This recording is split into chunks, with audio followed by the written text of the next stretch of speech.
आवाज दो, आवाज दो, उद्योगुల ఐక్యత, ఉద్యోగుల ఐక్యత, దీర్ఘకాలికంగా ఉన్న సమస్యలను వెంటనే చేయాలి, రద్దు చేయాలి.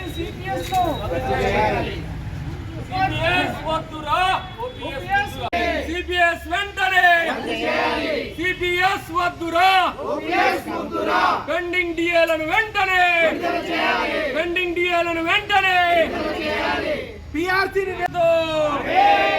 ఆవాజ్ దో,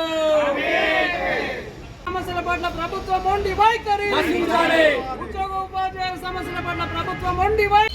ఈరోజు ప్రభుత్వం ఏదైతే తన ఎన్నికల మేనిఫెస్టోలో పెట్టి ఉద్యోగుల ఉపాధ్యాయుల సమస్యలను మేము అధికారంలోకి వచ్చిన 6 నెలల్లోనే అన్ని సమస్యలను సత్వరం పరిష్కరిస్తామని చెప్పి ఏదైతే ఎన్నికల మేనిఫెస్టోలో హామీ ఇచ్చారో ఆ హామీ మేరకు మా యొక్క ఉద్యోగుల యొక్క సమస్యలను వెంటనే పరిష్కరించాలని చెప్పి ప్రభుత్వానికి దాదాపు 30 నెలల సమయం గడువు ఇవ్వడం జరిగింది.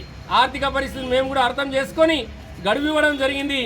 అయినప్పటికీ కూడా ప్రభుత్వం నిమ్మకు నీరెత్తినట్టుగా ఎక్కడి గొంగళి అక్కడే వేసినట్టుగా సమస్యలపైన శ్రద్ధ చూపక మరి మా ఉపాధ్యాయులు ఎవరైతే ఉద్యోగులు ఎవరైతే రిటైర్ అయినారో వాళ్ళ యొక్క బకాయిలు ఇవ్వకుండా మాకు ఏదైతే ఎన్నికల హామీలో ఇచ్చినట్టుగా పిఆర్సీ ప్రకటించకుండా ఉన్న డిఏలు ఆ కాలంలో ఉన్నటువంటి ప్రభుత్వం ఏదైతే 3 డిఏలు పెండింగ్ పెడితే మేము అధికారంలోకి వచ్చినప్పుడే 3 డిఏలు ఇస్తామని చెప్పి ప్రకటించి ఈనాడు 6 డిఏల వరకు పెండింగ్ పెట్టడం జరిగింది.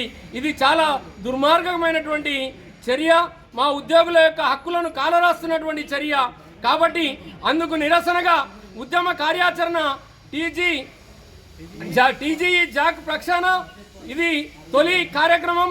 రాబోయే రోజుల్లో ఇంకా పోరాటాన్ని ఉధృతం చేసి మా యొక్క సమస్యలను పరిష్కారం అయ్యే వరకు పోరాటం విశ్రమించడం లేదని చెప్పి మరి గట్టిగా ఈ టీజీఈ జాక్ పక్షాన మేము ఉద్యమంని ఉధృతం చేస్తామని చెప్పి ప్రభుత్వాన్ని హెచ్చరిస్తూ ఉన్నాం.